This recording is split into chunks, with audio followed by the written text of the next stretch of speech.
নমস্কার। রম্য গল্পমালায় সকল শ্রোতা বন্ধুদের জানাই স্বাগত। আপনাদের সাথে আমি রম্য মাইতি আজ পরিবেশন করতে চলেছি প্রখ্যাত কবি ও সাহিত্যিক সুকুমার রায়ের লেখা কবিতা আজব খেলা। ছবি সংগৃহীত।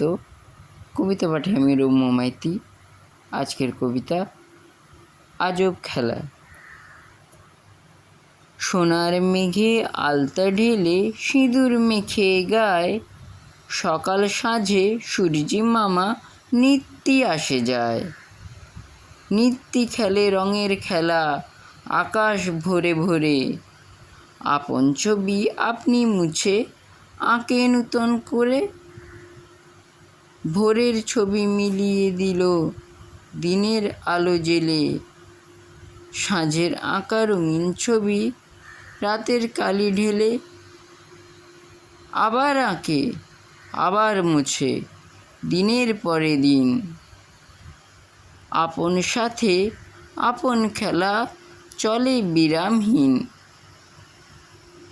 ফুরায় নাকি সোনার খেলা রঙের নাহি পার, কেউ কি জানে কাহার সাথে এমন খেলা তার। সেই খেলা যে ধরার বুকে আলোর গানে গানে উঠছে জেগে, সেই কথা কি সূর্যি মামা জানে। কেমন লাগলো আজকের এই কবিতা? কমেন্ট বক্সে অবশ্যই লিখে জানান। কবিতাটি ভালো লাগলে লাইক এবং শেয়ার করতে ভুলবেন না। পরবর্তীকালে নিত্য নতুন নানা স্বাদের কবিতা শুনতে এখনই আমার চ্যানেলটি সাবস্ক্রাইব করে আমার পাশে থাকুন। ধন্যবাদ।